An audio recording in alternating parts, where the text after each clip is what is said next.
आज की हमारी कहानी है पिता और बेटे की कहानी। मोहित एक कॉलेज में छात्र था। उसने एक डीलर के शोरूम में एक सुंदर कार देखी थी और वो लंबे समय से अपने लिए एक ऐसी कार चाहता था। मोहित जानता था उसके माता पिता इसे खरीदने में सक्षम हैं, इसलिए उसने उन्हें बताया कि उसे ये कार ग्रेजुएशन कंप्लीट होने पर गिफ्ट के रूप में दी जाए। देखते ही देखते वो दिन भी आ गया और पिता ने मोहित को अपने निजी कार्यालय में बुलाया। उन्होंने उससे कहा कि मैं तुम्हारे जैसे अच्छे बेटे पर बहुत गर्व करता हूँ।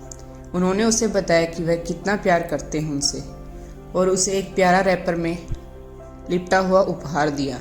मोहित उस छोटे से गिफ्ट को देखकर बहुत निराश हुआ, लेकिन वह जानने के लिए उत्सुक था कि ऐसा क्या था उस बॉक्स में। इसलिए उसने बॉक्स को तुरंत खोला और उसमें एक लाल कपड़े से लिपटी भगवत गीता देखी। आप इतने अमीर हैं और आप मुझे केवल एक गीता दे रहे हैं? काफी गुस्से से अपने पिता पर वो चिल्लाया और अपनी नाराजगी और गुस्से के वश में आकर मोहित ने आओ देखा न ताओ तुरंत घर छोड़ दिया। काफी साल बीत गए। अब मोहित एक सफल इंसान बन गया था। वह अपने जीवन में खुश था। उसकी शादी भी हो चुकी थी और उसके 2 बच्चे थे। उनका परिवार एक सुंदर घर में रहता था, लेकिन उसके पिता के साथ टूटे रिश्तों के कारण उसकी आत्मा अभी भी आहत थी।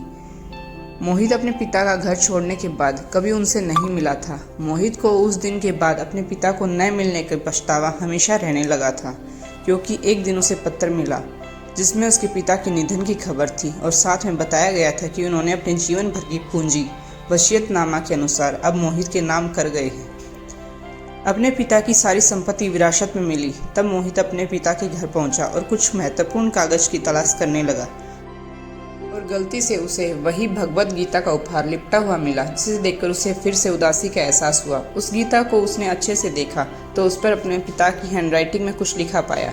उस पर लिखा था, मैं खुद को बेचकर भी हर सपना पूरा करूंगा तेरा, बस तू सपने जरा बड़े देखना। ये बोल रहा एक बाप नहीं, जिंदगी का सबसे प्यारा दोस्त। यह बात पढ़ी ही थी, अचानक उस किताब से एक चाबी गिरी जिसके ऊपर टैग पर उसने ग्रेजुएट होने की तारीख के साथ कांग्रेचुलेशन और आई लव यू लिखा हुआ था। मोहित के सर के ऊपर से पिता का साया तो पहले ही उठ चुका था और आज उसने जिंदगी की सबसे बड़ी गलती के बारे में जानकर उसके पैरों के नीचे की जमीन खिसक गई।